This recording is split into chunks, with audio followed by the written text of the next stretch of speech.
திருமறைக்கலாமன்ற கலைத்தூது அழகியல் கல்லூரி மாணவிகளும் நாட்டிய கலாவித்தகர் ஸ்ரீமதி சுதர்சினி கரன்சன் அவர்களின் மாணவிகளுமான செல்வி ஜனுக்சா வெஸ்லி ஜூட்சன், செல்வி ரக்சிகா ரஜிகரன், செல்வி ஜெனிலியா ஜூட் கிறிஸ்டியன் ஆகியோரின் பரதநாட்டிய அரங்கேற்றம் ஆகஸ்ட் மாதம் 9ஆம் தேதி சனிக்கிழமையன்று யாழ்ப்பாணம் திருவள்ளுவர் பண்பாட்டு மையத்தில் நடைபெற்றது.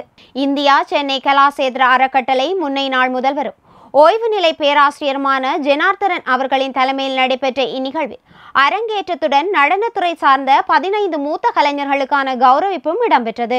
யாழ் பல்கலைக்கழக துணைவேந்தர் பேராசிரியர் திரு ஸ்ரீ சட்குணராஜா அவர்கள் பிரதம விருந்தினராகவும், திருமறைக்கலாமன்ற நிர்வாக இயக்குனர் அருட்தந்தை ஜெரோ செல்வநாயகம் அவர்கள் சிறப்பு விருந்தினராகவும் கலந்து கொண்ட இந்நிகழ்வில் லண்டன் நாட்டில் இயங்கும் சாஸ்வதம் அமைப்பின் நிறுவனர் ஸ்ரீமதி ஜெயந்தி யோகராஜா அவர்களும் கலந்து கொண்டார்.